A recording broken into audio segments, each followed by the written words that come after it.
composition du nouveau gouvernement. Cette composition elle sera connue alors docteur.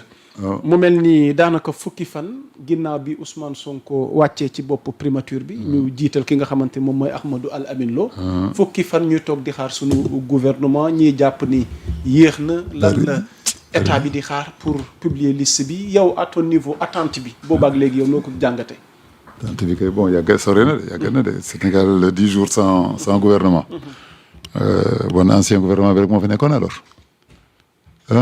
PM moo doon. wala nouveau PM moo doon dawal. bon de toute façon nee nañu ne dossier yi jàll ñëw gaaw. ñu jébbale ko comme ça ñu xool.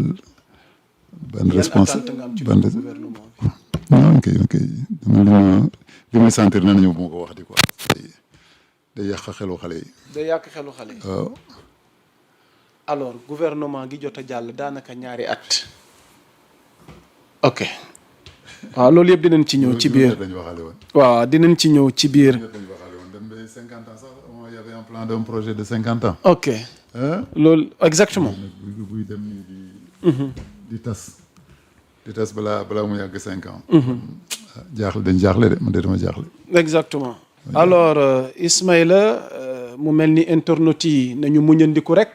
commenté leen yóbbante leen lépp li nga xamante ni mbokk yi seen i question la wala seen suggestion la naka ngeen xalaatee li nga xamante ni moom mooy composition nouveau gouvernement bi ñi nga xamante ni tamit bëgg nañ participer ci biir émission bi Ismaïla boo mënee jàllale li nga xamante ni moom mooy suma numéro en attendant ñuy am publication bi peut-être askan bi kenn ku ci nekk yaa ngi amal sa gis-gis wala sa njàngat kan moo nar a occupé ministère de la justice intérieur yenn ministère de souveraineté yi alors docteur Babacar Niang du point de vue du ministère de la santé ginnaaw ñaari at par rapport yow en tant que un professionnel de la santé tey ban bilan ngay def à mi-parcours wala tey kan nga séntu ci département bi ak yenn défi ñoo ko fay xaar. jotuñu am temps def bilan parce que 2 ans quand même 2 ans ci loo xam ne dafa durer depuis longtemps amoon ay jéego yu bari yu ñu war a def. bon il y avait des bonnes intentions gis naa ne ko dem na ci dëkk yoo xam ne vraiment mosuñu gis ministre. ñëw na sama dëkk te ministre lañu mosul gis sax waxtuma la ministère de la santé. donc ñëw na fa sax ñaari yoon. te bi mu fa jaaree amuñu woon infirmier. le lendemain la fa andi infirmier. diplômé d'état. bon côté boobu moom ñu ngi koy féliciter di féliciter gouvernement bi di féliciter président Diomaye sax parce que gouvernement am la ba léegi. état am la. ok bon côté santé daal loolu laa ci war a gis. bon santé aussi am na lu ñu sentiroon ñu defoon ne kenn du ko yëg. parce que am na ñu defoon ci place yoo xam ne vraiment du seen place. mais gis naa ne avant mu yàgg tegg nañ leen. jéem a fa teg ñeneen ñoo xam ne ils étaient plus compétents. et plus rigoureux. donc quand même ñu ngi doon xool bu baax li ma tiital léegi nag mooy GIGO wala Jeux olympiques de la jeunesse pour Dakar. Dakar. foofu nag xaw ma le ministère de la santé a été mis de côté complètement. avec le prétexte des attentats le prétexte des guerres. bon dangu nañ ko jël carrément ci loxo ministère de la santé bi te ko ci ministère de l'intérieur ak ministère des forces armées. donc ça va être vraiment un bunker. ok de trucs il y aura 6000 volontaires yoo xam ne xool rek lañ fay nekk. bon ñun tamit nee nañu ay médecins yi nee nañu c'est des normes internationaux ñoo lañ fa bëgg ci affaire médecine. donc on nous a mis de côté. bon jël sama naataangoo yi nga xam ne diggante France ak Sénégal la ñuy daw. di prétexte na ñoom ay français la ñu médecine France la ñuy dawal. ñooñu la ñu donc vous n'avez pas été impliqué ci Jeux olympiques de la jeunesse en tant que professionnel de la santé. j'ai même pas été à une réunion de compte rendu lañ ma wax toog leen benn place bu ñu leen soxlee dañ leen oo bu ngeen di laal malade ngeen ooñu bu ngeen di xaw daal affaire xale quoi. affaire xale kooku nag c'est un combat que je menais depuis longtemps avec les sociétés d'assistance européenne. yoo xam ne vraiment respecté wuñu nanguñu suñu souveraineté. bon bu ma gisee JO bi di ko sous le prétexte de conditions internationales. ba ñu teg vraiment la plupart des médecins de côté la plupart des établissements hospitaliers de côté. bon affaire bi na bon maa ngi doon xaar daal ñu gëstuwaat ko bu baax. xam lan la mais prétexte bi daal mooy nee nañu comme il y a des risques de terrorisme. donc ñeneen ñoo ko géré defe naa ñun même côté médecin yi benn médecin militaire moo ko. moo ko géré. donc mu ngi noonu kooku nag benn jeu boo xam ne dafa war a nekk le jeu de la fête des enfants la fête de la jeunesse la fête du Sénégal.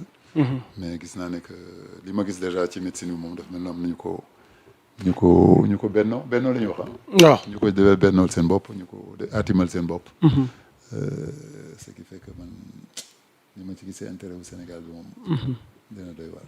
dina xaw a doy waar. waaw ok alors mu mel ni mbokk yi di leen bàyyiloo xel ni ñu ngi ak docteur Babacar Niang dinu gunge ci jotaay waxtaan bi ci plateau spécial bi ñu ngi séntu yeneen réaction 77 670 91 81 Ismaïla boobu ko mënee bàyyi foofu noonu permettre tamit ñi nga xamante ni ñoo ñu suivre ci réew mi ak bitim réew bu fekkee ñoom i tamit am nañ jàngat wala am nañ xalaat ci composition nouveau gouvernement bi parce que en tout cas defe naa ne li ñëpp di xaar léegi ñu agsi ci donc kan ngeen sentir tey ci yenn département ministériels yi lu ci munti am rek donc le numéro est là participer à l'émission en appelant au 77 670 91 81 alors docteur Babacar Niang kii ñu tabb ci bopp primature bi moom xam-xamam dafa màcc ci wàllu koppar ci wàllu économie est-ce une façon de dire que tey dañuy ubbil buntu institution Bretton Woods si Sénégal ndax dafay dem vers la restructuration noo ko jàngate BCEAO. waaw kan mooy dirigeant BCEAO kan moo defar BCEAO. moom da nekkoon na fa de. waaw mais justement loolu moo tax c'est ça pour ça que c'est moo tax sama xel tey. sa xel tey. BCEAO mooy CFA. BCEAO mooy CFA. voilà. BCEAO boo gis am na benn français bu taxaw foofu te ñoom ils sont actionnaires même dans la BCEAO. donc li ñu ragal daal mooy franc Afrique bi ñu gisoon muy ñëwaat. CFA bi continuer. bon récemment nag xaw ma affaire reer na la xaw ma. gis nga le code noir. ok bi am 400 ans. semaine bii lañ koy soog a dindi ci dëkk léegi ma may internet bi docteur. semaine bii lañ koy soog a dindi. ah voilà donc échappé nañu. ok allez-y. semaine bii lañ koy soog a dindi. li ma ragal nag ñu defaat 400 ans avant ñuy dindi CFA. yaa ngi dégg 400 ans. balaa ñuy dindi CFA. am samay xarit français ñoo ma oo sax ne ma grand gis nga des erreurs bi ñu defoon. ndekete am na loi buy daw boo xam ne bii nga ñëwee France mënoon naa laa teg jàmm. parce que loi baa ngi foofu woon foofu France ba léegi. beneen loi bi nag mu ngi nii di daw. sunu xaalis CFA bi garantie bi nekkul fii. billet bi defaruñ ko fii. et depuis ñu nekk CFA xaw ma ban dëkk nga am bu nekk ci CFA bu développé. Côte d'Ivoire la ñuy xale dégg te parce que xal na dawal politique BCEAO politique kii bi. bon te taxul sax tanewu ci te amoon na événement bu grave bu am boo xam ne. yaakaaruñ ko Sénégal. ba gis nga boobu tamit bi mu doy waare français ñoo ñëw. teggi benn président bi teg beneen président. donc moo tax côté boobu daal BCEAO bi daal dalul sama xel bien que Sonko nag wax na lu baax ci moom nee na liggéeykat la.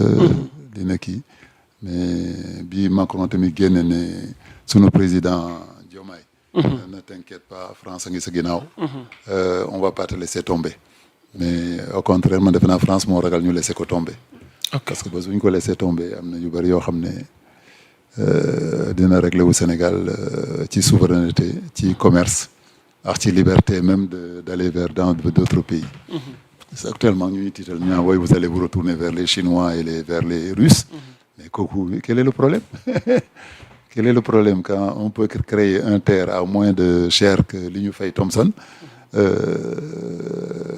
amoon ci leneen ki sa Thomson a ngi noonu doon pare daanu ñu obligé ñu dem jël fay terre pour que terre génn si guute bi mu nekkoon mais en fin kon kan moo nekk ci guute kan moo mujj nekk ci guute entre France ak ñun la ñuy wax ne on a 132% de notre PIB. 132% du PIB waaw. kooku est-ce que loolu génne nañu si. ku mën a financer lu mel ni une internationale. Société internationale comme Thomson nga financer ko bu mu génn ci guutoom. mais yow foo jëm yow mu ngi noonu daal moo tax côté boobu daal côté BCEAO daal. moo ma tiital ci sunu premier ministre bi. ok Pour participer à l'émission, appelez au 77 670 91 81 ngeen mën a amal seen réaction ngeen wax ñu naka ngeen séntu li nga xamante ni moom mooy liste composition bi nga xamante ni moom mooy nouveau gouvernement bi. Alors ñëpp moom la ñuy xaar ma ànd koog docteur Babacar Niang. Alors Ismaïla en attendant ñuy am ay réaction dañuy wéyale njàngat wi ak docteur en attendant Cheikh Abdou Bara Dolly tamit war nañu dab ci jotaay waxtaan wi démb rek ñu ngi fi woon ak Abbas Sow ñoom ñëpp xam naa maa ngi séntu li nga xamante ni moom mooy seen réaction par rapport à cette émission à ce plateau bi nga xamante ni c'est spécial dédié à la publication de la liste du nouveau gouvernement. Alors docteur lu mel ni justice bokk na ci li nga xamante ni tamit ñaari at yi askan wi bëri na attentes yi ñu ci amoon mais une grande partie askan wi tamit dañu am une certaine déception